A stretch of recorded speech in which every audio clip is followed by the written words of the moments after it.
नमो बुद्धाय जय भीम. सर्वप्रथम देव आणि मनुष्याचे शास्ता महाकारुणिक तथागत भगवान गौतम बुद्ध तसेच विश्ववंदनीय परमपूज्य भारतरत्न डॉक्टर बाबासाहेब आंबेडकर आणि सर्व पवित्र असा पूजनीय भिक्षू संघ, माझे गुरुवर्य, माझे उपाध्याय आणि माझे कल्याण मित्र, या सर्वांना प्रथम माझं त्रिवार वंदन. तर आज दिनांक 17 फेब्रुवारी 2026 रोजी शिंदे परिवार, कैलास गोपीनाथ शिंदे तसेच वंदना कैलास शिंदे, विशाखा कैलास शिंदे या सहपरिवाराने तसेच जाधवबाई रमेश जाधव तसेच राहुल शिंदे या सर्व परिवाराने एकत्र येऊन बुद्ध भिक्षूंना सन्मानपूर्वक आदरपूर्वक स्वागत करून भोजनदान देऊन पुण्य संपादित केलेलं आहे. वेगवेगळ्या दानाचंही आयोजन केलेलं आहे. या दान पुण्याच्या बलाने या सर्व परिवाराला सुख समृद्धी आरोग्य संपन्न जीवन प्राप्त हो, या शुद्ध हेतूने भगवंताच्या मुखातून निघालेले आपण सत्यवचन पवित्र परित्राणाचं पठण इथे केलेलं आहे. तर आजच्या या दिनी थोडीशी धम्मदेशनाही आपण श्रवण करूया. तर नेमकी धम्मदेशना म्हणजे काय, तर भगवंतांनी साक्षात जो दुःख मुक्तीचं ज्ञान दिलेलं आहे बघा, ते सांगणं बुद्धाच्या मुखातून आणि ते आपण ऐकणं म्हणजे धम्मदेशना ऐकणं त्याला म्हणतात.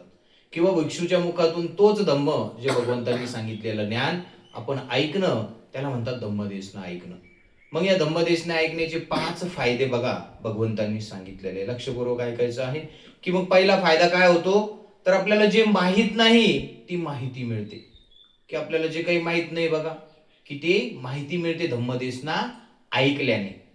आणि जे आपल्याला अर्धवट माहिती असते त्याच्यातही आणखी भर पडते, म्हणजे आपण आणखी हुशार होत जातो, असा दुसरा फायदा. आणि तिसरा फायदा बघा, की शंका संशय दूर होतात.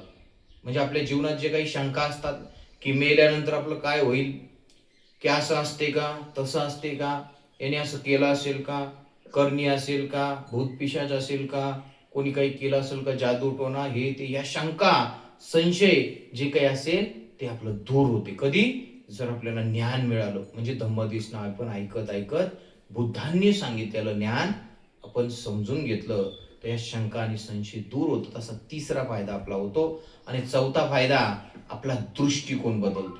दृष्टिकोन म्हणजे काय, बघण्याचा जो दृष्टिकोन, की हे सत्य, हे असत्य, हे खरं, हे खोटं, आपण जे समजून घेत असतो, बघत असतो. की समजा कोणी आपले पूर्वज काहीतरी अंधश्रद्धा पाळत होते, परंतु आता आपल्याला समजायला लागलं की हे सगळं खोटं नाटक आहे, म्हणजे आपले दृष्टिकोन बदलला. कशामुळं, धम्मदेशना ऐकू ऐकू, की भगवंताचं सत्य ज्ञान ऐकू ऐकू, म्हणजे अंधश्रद्धेतून आपण बाहेर पडतो, म्हणजे आपला दृष्टिकोन बदलतो. आणि 5वा फायदा काय, तर आपलं मन प्रफुल्लित होते, आनंदित होते. बघा, कोणी आपल्याला अचानक 100 200 500 1000 रुपये काही दिलं किंवा काही भेटवस्तू दिली, तर जसं मन आपलं आनंदित होतं की आपल्याला काही गिफ्ट मिळालं, तसंच बघा जेव्हा आपल्याला ज्ञान मिळतं तेव्हा आपल्याला मन आतूनच आपलं एक आनंदित होतं बघा, प्रफुल्लित होतं. की खरंच किती आपल्याला काहीतरी नवीन माहिती मिळाली, खरंच एवढं सत्यता आपल्याला समजली, मग आपलं मन आनंदित होतं, रिलॅक्स होतं, शांत होतं. तर असे 5 फायदे आपण करून घेण्यासाठी, स्वतःच्या 5 फायद्यासाठी वारंवार धम्मदेशना ऐकली पाहिजे. नाही जरी आपण रोज रोज भंतीजीला बोलू शकलो, तरी आपण युट्यूबच्या माध्यमातून धम्मदेशना ऐकली पाहिजे. नाही युट्यूबवर जमलं तर आपण पुस्तकं वाचून धम्मदेशना जाणून घेतली पाहिजे, की भगवंतांनी सांगितलेला धम्म आपण वाचला पाहिजे आणि आपल्या जीवनाचं कल्याण केलं पाहिजे बघा. तर बघा, हेही लक्षात घेतलं पाहिजे आपण, की या जगामध्ये, आता जग माहिती आहे की नाही तुम्हाला, सगळ्याला माहित नाही मला, की आपण जर जगाचा नकाशा बघितला तर खूप मोठं जग आहे बघा. 7 खंड आहे, त्यापैकी एक आशिया खंड आहे. त्या आशिया खंडात कितीतरी देशापैकी आपला देश आहे भारत, म्हणजे इतकं मोठं जग आहे. या पूर्ण जगामध्ये ज्या महामानवाला सिम्बॉल ऑफ नॉलेज म्हटलं जातं, काय म्हटलं जातं, सिम्बॉल ऑफ नॉलेज, म्हणजे ज्ञानाचं प्रतीक. नुसतं मराठवाडा नाही, नुसतं आपला औरंगाबाद नाही, नुसतं महाराष्ट्र नाही, किंवा नुसतं भारत नव्हे, तर पूर्ण जगभरात बाबासाहेबाला सिम्बॉल ऑफ नॉलेज म्हटलं जातं. एवढंच नव्हे तर अमेरिका झालं, इंग्लंड झालं, कोलंबिया विद्यापीठ झालं, अशा ठिकाणी बाबासाहेबाच्या मूर्ती लावून तिथं लिहिलं सिम्बॉल ऑफ नॉलेज, की ज्ञानाचं प्रतीक. ज्ञानाचं चिन्ह अशा बाबासाहेबांकडे पाहिलं जातं. मग या ज्ञानी महामानवाने थोडंसं नाही तर खूप मोठं काम असं करून ठेवलेलं आहे की त्यांना जग एवढा मोठा सन्मान देतो. इतके बाबासाहेब हुशार होते बघा की 8-8 वर्षाचा अभ्यासक्रम 1-1.5 वर्षात संपन्न करण्याची कुशाग्र बुद्धिमत्ता त्यांच्यात होती. एवढे ज्ञान संपादन करण्याची कौशल्य त्यांच्यात होतं बघा. असे आपले बाबासाहेब आंबेडकर. बाबासाहेबांनी 32 डिग्र्या प्राप्त केल्या बघा. आपण बघतो कोणी पॉलिटेक्निक करतं, इंजिनिअरिंग करतं, MBBS करतं, 1 डिग्र्या 2 डिग्र्या लय तर लय 3-4 डिग्र्या करतो आपण, आणि ते बी नोकऱ्यासाठी किंवा आपला उदरनिर्वाह करण्यासाठी, घरं बंगल्या गाड्या घेण्यासाठी. तर बाबासाहेबांनी याच्यासाठी केलं की शिक्षण नव्हे तर तुमच्या आमच्या सारख्याला दुःखातून मुक्त करण्यासाठी. जे दुःख 4-5 हजार वर्षापासून आपल्या माती मारलेली होती बघा, हे करू नये ते करू नये, आपल्याला चालण्या फिरण्याची मुभा नव्हती, पाणी पिण्याची मुभा नव्हती, देवता ईश्वर काय असतात त्याची पूजण्याची मुभा नव्हती. नुसतं नाव घेतलं एखाद्या हिंदू धर्मातल्या देवतांचं तर जिभा कापून टाकल्या जायची. असा इतिहास आहे आपला. पुस्तकं वाचल्यावर आपल्या लक्षात येते. शूद्रासारखा पिक्चर पाहिल्यावरही आपल्या लक्षात येते की लहान लहान लेकराच्या जिभा कापून टाकायची चुकून कोणीतरी एखाद्या देवाचं नाव घेतलं तर. म्हणजे एवढी दयनीय अवस्था होती. मग या दुःखातून मुक्त होण्यासाठी बाबासाहेबांनी रात्रंदिवस अभ्यास केला बघा. 18-18, 20-20 तास अभ्यास केला. एवढी मेहनत कशासाठी केली तर तुम्हाला आणि आम्हाला सुखी जीवन जगता यावं, सुखाचे दिवस यावं. आपले 4-4 लेकरं मरू दिले बाबासाहेबांनी बघा. आपली रमाई, त्या रमाईकडेही दुर्लक्ष केलं बाबासाहेबांनी. केलं किंवा झालं म्हणू आपण, कारण रात्रंदिवस अभ्यास करायचा तर रमाईकडे कसं लक्ष देता येईल. आपले लेकरं 3 मुलं आणि 1 मुलगी, राजरत्न, गंगाधर, इंदुमती, आणखी आणखी कोणतं काय नाव बाबासाहेबांच्या मुलांचं? एक राजरत्न, एक इंदू, एक गंगाधर आणि यशवंत. यशवंत जिवंत होते, अजून एक होते ना. तर अशा प्रकारे बघा की जे काही 4 मुलं होते, जे 3 मुलं मरण पावली बाबासाहेबांची आणि 1 मुलगी इंदुमती, की बाबासाहेब त्यांच्याकडे लक्ष देऊ शकत होते, त्यांना दवा पाणी करू शकत होते, गोळ्या औषध देऊ शकत होते, परंतु त्यांनी तिकडे लक्ष नाही दिलं. अभ्यास सोडून ते वापस आले नाही भारतात. का? कारण त्यांना विद्वत्ता महत्वाची होती. कारण आपण विद्वत्ता मिळवली तर या लोकांना आपण बाहेर दुःखातून दूर करू शकतो, आपण या वाईट हीन वागणुकीतून बाहेर काढू शकतो, असं बाबासाहेबांना माहिती होतं. म्हणून बाबासाहेबांनी काय केलं, रात्रंदिवस अभ्यास करून विद्या संपादन करून आपल्याला त्या वाईट नरकातून बाहेर काढलं बघा. बाहेर तर काढलंच, एवढ्यावरच थांबले का बाबासाहेब? नाही. आता आपण बघतो एखादं झाड लावलं म्हणजे आपलं काम झालं का? नाही. तर आपल्याला बकऱ्या, प्राणी याच्यापासून त्याचं संरक्षण करावं लागते, त्याला वेळोवेळी पाणी टाकावं लागते. तसंच बाबासाहेबांनी आपल्याला जीवनदान तर दिलं, पण पुढं काय व्हायचं मग यांचं? आता यांना वाईट गोष्टीतून तर काढलं, मग पुढं काय व्हायचं? म्हणून 1935 पासून, लक्षात घ्या, 1935 पासून 1956 पर्यंत 20-21 वर्ष बाबासाहेबांनी काय केलं, वेगवेगळ्या धर्मांचा, वेगवेगळ्या जातींचा अभ्यास केला. ख्रिश्चन धर्मांचा, शीख धर्माचा, मुस्लिम धर्माचा, नाना प्रकारचे सगळ्या धर्मांचा अभ्यास केला. परंतु बाबासाहेबाला एवढं विद्वत्तेच्या जोरावर माहिती होतं की पवित्र असा बुद्ध धर्मच असा आहे की आपल्या लोकांना तारू शकतो, की या बुद्ध धर्मामध्ये आदिमाही कल्याण, मध्यमाही कल्याण आणि अंतमाही कल्याण, म्हणजे कल्याणच कल्याण आहे असा बुद्ध धर्म आपल्याला बाबासाहेबांनी दिला. उगाच नाही दिला.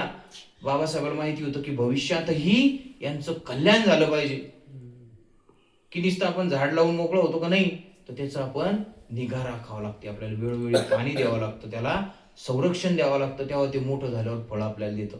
तसंच बाबासाहेबांनी काय केलं, आपल्याला पुढं संकट यावं नाही, आपल्याला पुढची संकटाला टाळता यावं. स्वाभिमान, ज्याच्यामध्ये कर्मकांड नाहीये, ज्याच्यामध्ये विटाळ चंडाळ नाहीये, ज्याच्यामध्ये स्त्री पुरुष समानता आहे, असा पवित्र असा बुद्ध धर्म दिला बघा बाबासाहेब. आणि हा बुद्ध धर्म आपण जर पाळला, समजून घेतला, त्याचं महत्व जाणलं, तर आपल्याला येणारे संकट सगळे हाकलून लावता येतात, म्हणजे त्याला दूर करता येतं. असा पवित्र बुद्ध धर्म बाबासाहेबांनी दिला आपल्याला. तर भगवंतांनी सांगितलेलं ज्ञान 45 वर्ष बुद्धांनी दिलं बघा. तर ते काही एका दिवसात, एका घंट्यात ऐकण्यासारखं नव्हे. परंतु ते थोडं थोडं जसं आपण थेंबे थेंबे थेंबे तळस असतं तसं थोडं थोडं थोडं धम्म समजून घेतला, त्याचं आचरण केलं, त्याचा आत्मसात केला, तर सगळे संकट दूर होतात आणि जीवनात आपल्या प्रगतीच प्रगती, उन्नतीच उन्नती होते. तर हे एक नाही, दोन नाही, हजारो करोडो अब्जो लोकांचा अनुभव आहे बघा. तुम्ही जगभरात फिरशान, नुसतं भारतात नव्हे तर जगभरात कित्येक देश आहे जिथं बुद्ध धर्माला खूप मानतात बघा. करोडो रुपये आणू देतात बुद्ध गयामध्ये, जिथं बुद्धाला ज्ञान प्राप्त झालं. आज बघा करोडो रुपये, की का? कारण त्यांना त्याचा तसा फायदा झाला. लोक बघतात अंधश्रद्धेसाठी इतका पैसा खर्च करतात, तर इथं तर बुद्धाला श्रद्धा म्हणून जगभरातून, वेगवेगळ्या देशातून, थायलंड असेल, श्रीलंका असेल, वेगवेगळे कंबोडिया देश असेल, अशी लोक श्रद्धायुक्त चित्ताने काय करतात, तर दान पुण्य करतात. जपान, का? कारण त्यांना त्या बुद्धाच्या ज्ञानातून खूप काही प्राप्त झालेलं असतं. बघतो आपण की जपान, चायना, युट्यूबवर पाहू शकता तुम्ही की तिथले लोक, स्त्रिया 150-150 वर्ष जगतात, 100-100 वर्ष जगतात. का? फिट राहतात. का? कारण बुद्धाचं आचरण करतात ते. बुद्धांनी सांगितलेले काही 10 शील असतात, त्याच्यातलं विकाल भोजना वेरवणी, ते सुद्धा पालन करतात. ते 12च्या अगोदर जेवतात आणि डायरेक्ट दुसऱ्या दिवशी जेवतात. त्यांनी काय होते, शरीर आपलं एकदम स्वस्थ राहते, निरोगी राहते. त्याचं खूप लॉट्स ऑफ बेनिफिट त्याचे होतात बघा. मेडिटेशन झालं आणि शिलाचं पालन झालं, याचा खूप आपल्या जीवनात फायदा होतो. तर बघा, आजच्या दिनी जास्त न सांगता थोडंसं महत्वाचं सांगतो की बघा, भगवंतांनी जे ज्ञान दिलं त्याला आपण त्रिपिटक म्हणत असतो बघा. त्रिपिटकात सामावलेलं ज्ञान आहे, म्हणजे जतन करून ठेवलं आपण.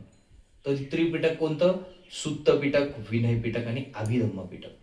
मग आता हे 3 ग्रंथ आहे, हे काय एवढे हातात घेण्यासारखे ग्रंथ आहे का? नाही. हे 3 नावाला 3 ग्रंथ आहे, परंतु 250 ते 350 ग्रंथ मिळून हे त्रिपिटक तयार झालेलं आहे बघा. 250 ते 350 ग्रंथ मिळून. तर सुत्त पिटक, विनय पिटक आणि अभिधम्म पिटक. सुत्त पिटकामध्ये 5 निकाय मोठे मोठे, मध्यम निकाय, दिग निकाय, अंगुत्तर निकाय, संयुक्त निकाय आणि खुद्दक निकाय. या खुद्दक निकायामध्ये पण आणखी 18 ग्रंथ आहे. त्याच्यात 2 नंबरचं धम्मपद, 5 नंबरचं सुत्त निपात आणि 18 नंबरचा मिलिंद प्रश्न, अशी 5 मोठे मोठे ग्रंथ. आणि त्या मोठ्या 5 ग्रंथात खुद्दक निकायामध्ये 18 ग्रंथ, त्यातलं 2 नंबरचं धम्मपद. या धम्मपदामध्ये 423 गाथा आणि त्याला अनुसरून काही कथा आहे. तर त्याच्यातली आपण एक गाथा ऐकणार आहोत आज, आणि त्या गाथेला अनुसरून एक कथा जाणून घेणार होतो की नेमका या परित्राणाचा काय फायदा होतो, परित्राण काय घेत असतो आपण. तर हे आपण आजच्या या दिनी थोडंसं जाणून घेऊ. आणि सर्वांनी लक्ष द्यायचं आहे की 423 गाथेपैकी 109 नंबरची गाथा, कुठली गाथा? 109 नंबरची. अभिवादनशीलस निच वड्ड पचाईनो चत्तारो धम्मा वड्डंती आयुवन्नम सुखम बलम. बघा, 109 नंबरची गाथा ही धम्मपदातली. मग या गाथेचा अर्थ काय आहे? गाथा तर आहे पाली भाषेतली. भगवंतांनी त्यावेळेस जी काही मदर टंग असेल, म्हणजे आपली मातृभाषा, त्या भाषेत बुद्धांनी जे ज्ञान सांगितलेलं आहे ते आपण संग्रहित करून ठेवलेलं आहे बघा. की हे ज्ञान त्याच भाषेत आपल्याला पाली भाषेत बघायला मिळते, ऐकायला मिळते. तर अशा प्रकारे बघा, ती गाथा कुठली? अभिवादनशीलस नित्यवड्ड पचाईनो चत्तारो धम्मा वड्डंती आयुवन्नं सुखं बलम. म्हणजे काय होतो याचा अर्थ? की भगवंत म्हणतात की जे कोणी अभिवादनशील आहे, म्हणजे 423 गाथा आहे, त्याच्यापैकी एकच गाथा ऐकली आपण, त्याचा अर्थ जाणू लागलो की जे कोणी अभिवादनशील आहे त्यांना आपण असं अभिवादन करणं, आणि हा अभिवादन केल्याने काय होते? आयु, वन्न, सुख आणि बल, अशा 4 गोष्टी आपल्याला प्राप्त होतात, असं बुद्धांनी सांगितलं. बुद्ध कधी खोटं बोलत नाही बघा.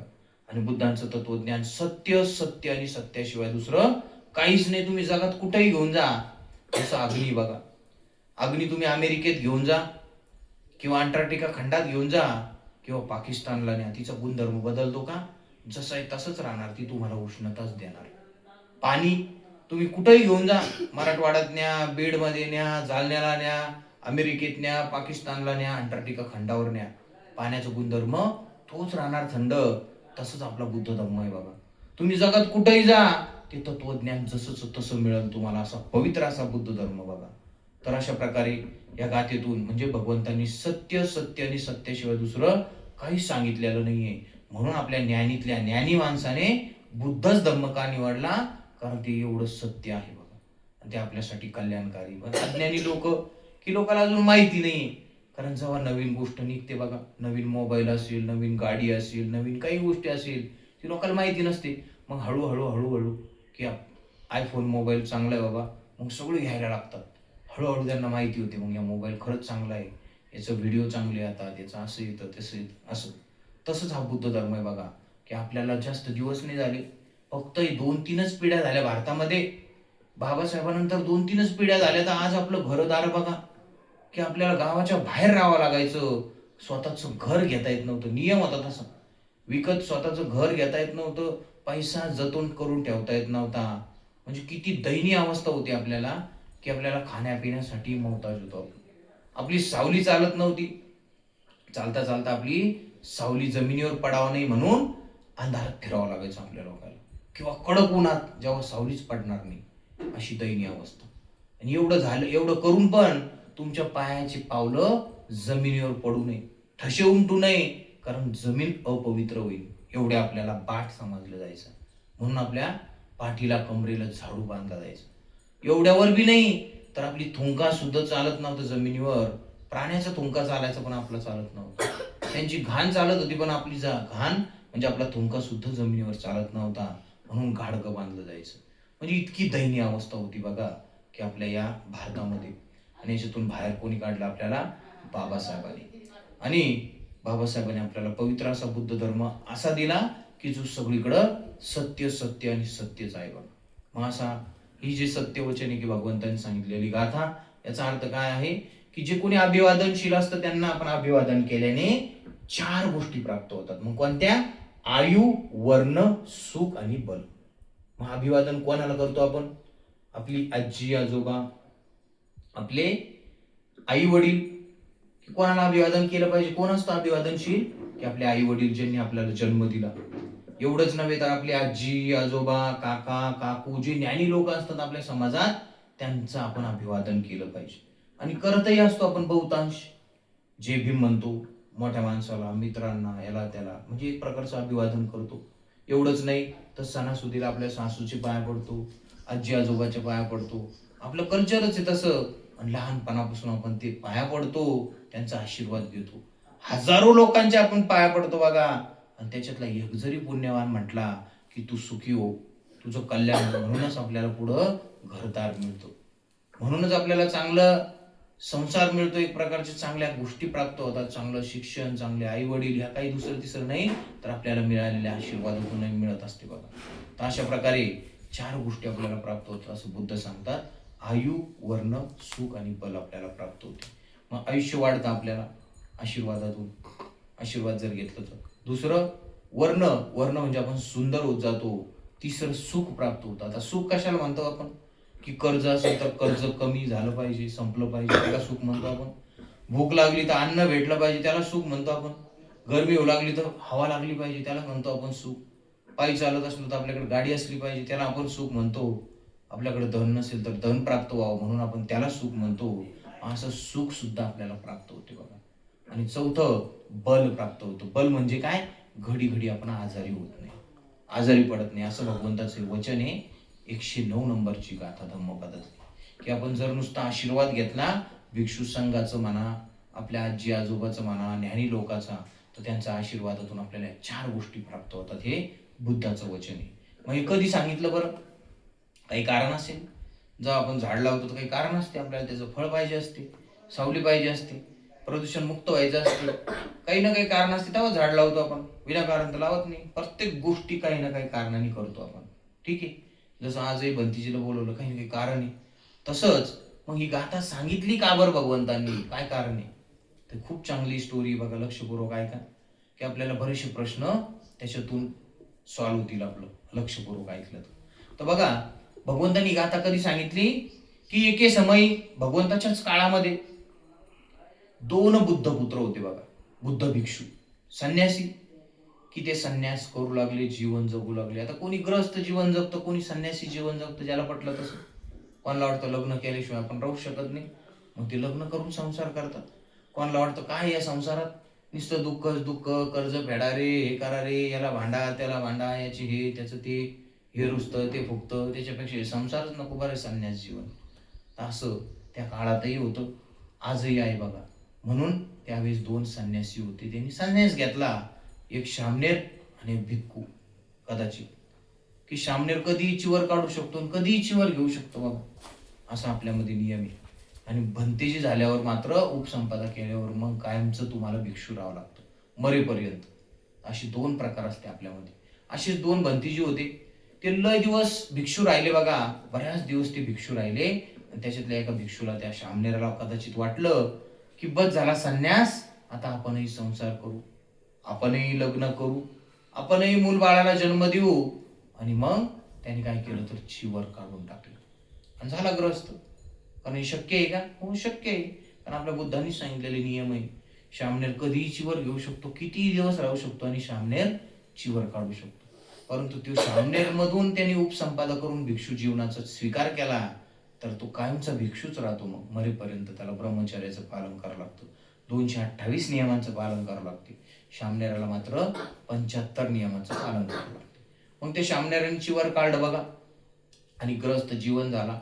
ग्रस्त जीवनात तो मग्न झाला. वर्ष दीड वर्षानंतर त्यांनी लग्न केलं. आता लग्न केल्यानंतर त्याला मूल बाळही झालं, एक मुलगा झाला बघा. एकच दिवस झालं बाळ जन्माला येऊन. आणि बाळ जन्मल्या त्या माता पिताला वाटलं की चला आपण ज्ञानी लोकांचा आशीर्वाद घेऊ. म्हणजे आपण नाही का लग्न झाल्यावर कुठंतरी दर्शन घ्यायला जातो, जोडप्याला चांगलं सुख भेटावं म्हणून.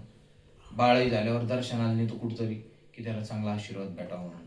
म्हणून त्या बापाला तर माहिती होतं की भंतेजी काय असतात, भंतीजीचा आशीर्वाद घेणं काय असते. आपल्या समचेच भंतीजीचा आशीर्वाद का घ्यायला नको, इतके ज्ञानी भंतीजी होते. मग ते त्या भंतीजीकडे येतात, नवरा बायको आपल्या एक दिवसाचं बाळ घेऊन. आता एक दिवसाचं बाळ नेणं खूप मोठं कठीण काम.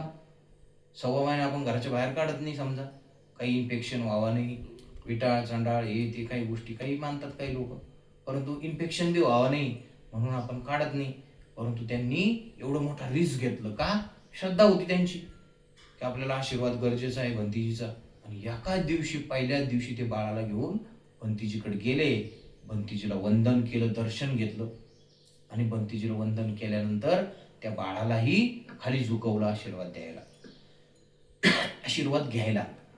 आणि मग काय झालं, त्या भंतीजीने आई वडिलांनाच आशीर्वाद दिला, बाळाला आशीर्वाद दिलाच नाही बघा. आता ते घाबरून गेले आई वडील, आम्ही तर बाळासाठीच आलो आणि बाळालाच आशीर्वाद नाही. मग भंतीजीला विचारलं की तुम्ही आमच्या बाळाला का आशीर्वाद दिला नाही. तर भंतीजीने सांगितलं की मी तुम्हाला आशीर्वाद दिला कारण तुम्ही दीर्घ आयुष्य आहे, अजून तुमचं आयुष्य अजून बाकी आहे. परंतु या बाळाला मी खोटा आशीर्वाद देऊ शकत नाही. कारण बुद्धाचं तत्वज्ञानच आहे बघा, खोटं चालतच नाही आपल्यामध्ये. मग खोटा आशीर्वाद देऊ शकत नाही का? कारण तुमचं बाळ 1, 2, 3, 7 दिवसातच मरणार आहे बघा. असं त्या भंतीजींनी सांगितलं त्या आई वडिलाला. आता आई वडील घाबरून गेले, काय झालं बाबा उलटच, आपण तर आलो होतो आशीर्वाद घेऊन आयुष्य वाढवायला आणि इथं तर भंतीजीने सांगितलं 7 दिवसात मरणार आहे. आता आपल्यालाही प्रश्न पडला पाहिजे की भंतीजीला कसं काय समजलं बाबा भविष्य. भविष्य समजते का असं आपल्या बुद्ध धर्मामध्ये? परंतु आपण अभ्यास केल्यावर लक्षात येतं की भविष्य समजते आपल्या बुद्ध धर्मामध्ये. कसं की बाबासाहेब स्वतः लिहितात बघा, माझी आत्मकथा बाबासाहेबांचं पुस्तक आहे. त्या पुस्तकात बाबासाहेब काय लिहितात की माझे चुलते, माझे सख्खे चुलते जे ग्रहत्याग करून संन्यासी झाले होते, साधू झाले होते आणि त्यांनी भेटायला आले एकदा घरी. आईला भेटले, सगळ्याला भेटले. आई बी त्याला थांबू लागली. परंतु नंतर तो साधू काय म्हणे की नाही आता मी वापस जातो, आणि वापस गेला तो. आणि पुन्हा शेवटच्या भेटीला पुन्हा आला भेट द्यायला की माझी शेवटची भेट म्हणून मी घरी परिवाराला भेटायला आलो. तेव्हा त्यांनी सांगितलं की आपल्या घरामध्ये आता ही 14वं रत्न म्हणून जन्माला येणार आहे, ती पूर्ण आपल्या समाजाचा उद्धार करेल. असं बाबासाहेब स्वतः लिहितात की असं आमच्या चुलत्यास सांगून गेला होता की असं असं की आपल्या घरामध्ये 14वं रत्न जन्माला येईल. मग खरंच मी ते 14वं रत्न आहे की काय, असं बाबासाहेब स्वतः त्या पुस्तकात लिहितात बघा. म्हणजे याच्याहून काय लक्षात येतं की काही काही लोकांना काही भविष्य समजते. पण एवढंच नाही तर बाबासाहेबांनी दुसरं एक पुस्तक लिहिलेलं आहे बघा. कोणतं? बुद्ध आणि त्यांचा धम्म. याच्यात काय सांगितलं की हसित मुनीने भविष्यवाणी केली. काय? की हा शुद्धोधन राजाचा मुलगा जो होता, राजपुत्र सिद्धार्थ गौतम, तर हा सिद्धार्थ गौतम पुढं एक तर काय होईल? सम्राट होईल, नाही तर बुद्ध होईल. आणि मग नंतर आपल्या लक्षात येतं की पुढं ते बुद्ध झाले. म्हणजे याचा अर्थ काय आहे की काही काही जणांना भविष्य समजतही होतं या पुस्तकाच्या मार्फतून, की बाबासाहेबांनी शिकवलेल्या ज्ञानाच्या मार्फत आपल्याला लक्षात येतं की काही अंशी भविष्यही आपल्याला समजते. तर अशा प्रकारे म्हणून इथं ह्या भंतीजीने काय सांगितलं की तुमचं बाळ अवघ 7 दिवसात मरणार आहे बघा. मग आता आई वडील दुःखी झाले. त्यांना वाटलं की आपण तर आशीर्वाद घ्यायला आलो होतो आणि हे तर उलट झालं, आपलं बाळ 7 दिवसात मरणार आहे.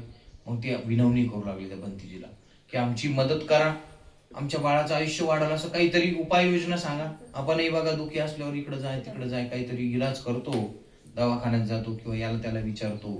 तसंच त्यांनी मग आपल्या बाळाला कसं वाचवता येईल असं त्यांनी भगवंत त्या भिक्षूंना काय केलं? विनंती केली. मग बंतीजी काय म्हणाले बघा, की बंतीजी म्हणाले की तुमचं बाळ कदाचित वाचू बी शकतं, परंतु मला त्याचा काही उपाय माहित नाही. तुम्ही काय करा? शास्ताकडे जा. शास्ता म्हणजे कोण? गुरु. पाली भाषेतला शब्द आहे शास्ता. देव आणि मनुष्याचे शास्ता, म्हणजे ज्याला देवता म्हणतात असे देवता. ईश्वर नव्हे बरं का. ईश्वर आणि देवता हे वेगवेगळं आहे. परंतु काही लोकांना त्यांना ते माहीतच नाही की देवता कशाला म्हणतात आणि ईश्वर कशाला म्हणतात. ते देवतालाच ईश्वर मानतात आणि ईश्वरालाच देवता मानतात. तर मग असा संभ्रम लोकांना निर्माण झालेला आहे बघा. तर जे देवता आणि मनुष्याचे गुरु म्हणजे आपल्यासारखाचे आणि देवतांचे गुरु कोण? तथागत भगवान बुद्ध. ईश्वर नाही ते कोण आहे? गुरु आहे, की ज्यांनी दुःखातून मुक्त होण्याचं ज्ञान आपल्याला शिकवलं बघा. म्हणून बाबासाहेबांनी त्यांना स्वीकारलं. कुठल्याही ईश्वराला स्वीकारलं नाही बाबासाहेबांनी, तर आपल्या शास्त्रांना स्वीकारलं नाही. आपल्याला तो बुद्धत्वाचं प्राप्ती व्हावी, आपल्यालाही दुःखातून मुक्त होता यावं, आपल्यालाही जीवनात चांगलं सुख प्राप्त व्हावं, या उद्देशाने बाबासाहेबांनी आपल्यावर अनुकंपा केली आणि आपल्याला पवित्र असा बुद्ध धर्म दिला बघा. तर बघा अशा प्रकारे की मी काय सांगत होतो की देव आणि मनुष्याची शास्ता, भगवंताकडे जा. कोण म्हणाले? ते भंतीजी म्हणाले बघा. की भंतीजी म्हणाले तुम्ही भगवंताकडे जा आणि भगवंत काहीतरी उपाय सांगल. मग ते गेले. कोण? आई वडील. आणि भगवंताकडे वंदन करून भगवंताला म्हणजे भगवंताला विनंती केली. म्हणजे भगवंताने आशीर्वाद दिला आई वडिलालाच, बाळाला भगवंतांनीही आशीर्वाद दिला नाही. कारण भगवंत तर सर्वज्ञच होते. भगवंताला भविष्य काळही समजत होता, वर्तमान काळही आणि भूतकाळही. म्हणून भगवंतांनी आशीर्वाद काही दिला नाही बाळाला. मग पुन्हा त्या आई वडिलांनी भगवंतालाही तोच प्रश्न विचारला की आमच्या बाळाला आशीर्वाद का दिला जात नाही. तेव्हा भगवंतांनी सांगितलं की तुमचं बाळ अवघ्या 7 दिवसात मरणार आहे बघा. मग त्यांनी भगवंताला विनंती केली आणि भगवंतांनी विनंती का स्वीकारली बघा. कारण भगवंताला आपण महाकारुणिक म्हणतो. महाकारुणिक म्हणजे ज्याच्यामध्ये महान अशी करुणा आहे की राक्षसावरही दया करायला सांगितली भगवंतांनी. जो राक्षस असल, किती माणूस आपल्यापेक्षा वैरी का असाना, किती वाईट असू द्या, त्याच्यावर दया करायला सांगितली भगवंतांनी. आणि मग भगवंतांनी तिथं करुणा भगवंताची की त्या आई वडिलावर दया आली भगवंताला, की इतकी विनंती करू लागली. म्हणून भगवंतांनी त्याला उपाय सांगितला. काय उपाय सांगितला? की तुम्ही घरी जा आणि 7 दिवस परित्राण पाठ घ्या. मग त्या आई वडिलांनी 7 दिवस भिक्षूंना बोलवलं, परित्राण पाठ घेतला. भगवंतही तिथं हजर होते. 6व्या 7व्या दिवशी भगवंत तिथं आले आणि हजर असल्यामुळं भगवंतांनीही तिथं साधुकार दिला एक प्रकारचा. आणि 7व्या दिवशी बघा परित्राण झाल्यानंतर ते आई वडील भगवंताकडे आले, भगवंताला वंदन केलं. यावेळेस बाळाला बी घेऊन आले, बाळालाही वंदन करायला झुकवलं. आणि यावेळेस भगवंतांनी त्याला दीर्घ आयुष्याचा आशीर्वाद दिला बघा. कोणाला? बाळाला. आता काय चमत्कार घडला असं नेमकी काय झालं की पहिला आशीर्वाद न दिलेल्या बाळाला आता कसं काय आशीर्वाद दिला भगवंतांनी, तर काय घडलं असं. तर ते परित्राण पाठ जो 7 दिवस घेतला गेला. आताच मी तुम्हाला सांगितलं बघा, आवाहन सुत्त म्हणजे काय, की आपल्याला आजूबाजूच्या सगळ्या वाईट गोष्टीपासून रक्षण होण्यासाठी आवाहन सुत्त आहे. कर्णियमय सुत्त म्हणजे काय, तर राक्षस असेल किंवा आपल्याला चित्रविचित्र स्वप्न पडत असेल, झोप येत नसेल, तर त्याच्यासाठी कर्णियमय सुत्त दिलेलं आहे आपल्याला रक्षण होण्यासाठी राक्षसापासून. तसंच वेगवेगळे सुत्त आहे. बोजांग सुत्त आहे की आपल्याला आजारातून बाहेर पडण्यासाठी. आटानाटीय सुत्त आहे की भूत पिशाच जसं काही भीती असेल तर त्याच्यातून दूर होण्यासाठी. हे सगळे सुत्त कोण दिले, तथागतांनी दिले बघा. औषध म्हणून आपल्याला रक्षक मंत्र की मनुष्यासाठी रक्षक कवच. मनामध्ये कधी कपट नाही घालायची अशी. तर अशा हे आपण हे प्रकारे करतो आणि ते करतो. तर अशा प्रकारे भगवंतांनी परित्राण पाठ आपल्याला दिलेला आहे की जेणेकरून आपल्या